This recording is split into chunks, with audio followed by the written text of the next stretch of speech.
He says, what do you mean? He said, give me my check. I'm going to the demonstration on Monday. That's solidarity. You know what happened? Another guy comes and says, yeah, me too. I'm not going. I'm going to be at strike on Monday. Give me my check. And another one, and another one. You know what the guy did? He didn't fire him. He couldn't. He had no staff. He closed the restaurant on Monday.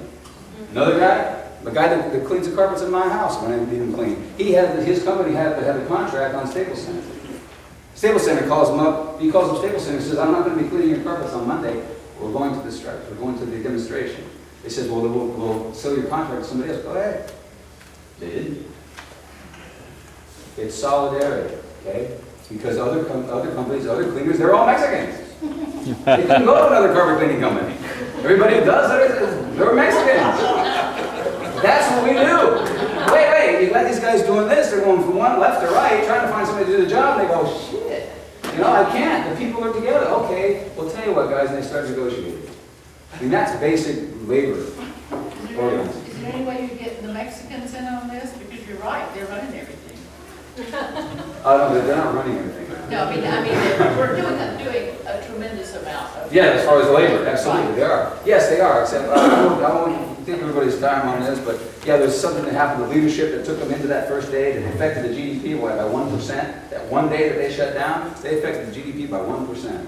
Tyson Food had to cut down their shipments to the West Coast, which backed a lot of things up. Okay, I hope that I give everybody the opportunity to sign one of these pledges before you go, because this is the key. My talk, I'm not up here to be a speaker. I'm here to get folks to sign pledges and to get more pledges. So if I'm getting long-winded, please shut me off. Website is pledgetoimpeach.org. I think I give everybody cards to go to. The great thing is, those people who can volunteer to make the same commitment that John's making, same commitment that Jim's making, and the people that are here are to get rid of this administration. It's a great feeling when you get out there and you help people get organized, and they thank you so much for doing it. Yes, ma'am. I'm from upstate New York, where unlike here where there's a possibility of hurricanes, there's the certainty of blizzards every single year. And every single year when there's a blizzard and there isn't bread on the shelf, it's on the news and people go berserk like they've never. And so you get somebody not, if there's no bread or there's no gas, it'll be on the news. Okay, and another place it'll be, sir, it's going to be on C-SPAN. Because everybody's going to sit home watching C-SPAN and watch Congress go, what do we do? What do we do? Is George worth it? That's the thing. You know what they're going to do? They're going to give us George and try to appease us with George. Just do that, and then we'll regroup. But we go, no. You guys want to strike? Yeah, they still want to stay home. You get rid of Dick too. Okay? Pelosi becomes a lame-duck president until we put our new leadership into Congress. I mean, it is optimistic, but we have to. In the face of such dire future, we have to be optimistic. So yes, last one. One more question, please.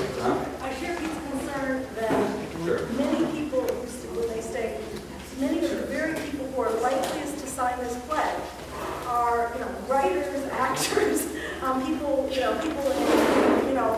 data management, all kinds of fields that are going to be visible.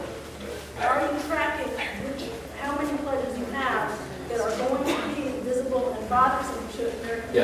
Yes, it's a great point. That's devastating. Who cares? Sure, and you're right on it. We've just expanded our capacity because I started this bus tour now. We're trying to get more pledges. We're going to add to the pledge on the online occupation so that we can see what occupation it is and we can track which occupations are signing up. But we're also going to know, as we get more help, that I'm going to be able to focus on unions and employers and occupations themselves so that we know who it is that we're actually asking. And if they do participate, that we know we've got 40 Teamsters at the studios that are going to participate, or any number of taxi drivers in New York City, which probably not, because the new immigrants, they're diluting us every day, and the immigrants are the ones who don't want to sign up because they come from cultures where they believe in the chief, and they don't want to, Bush is good. Folks, let's continue this conversation, please. I know we've got friends who need to get back to Winston-Salem. Let's thank Anthony St. Martin for joining us.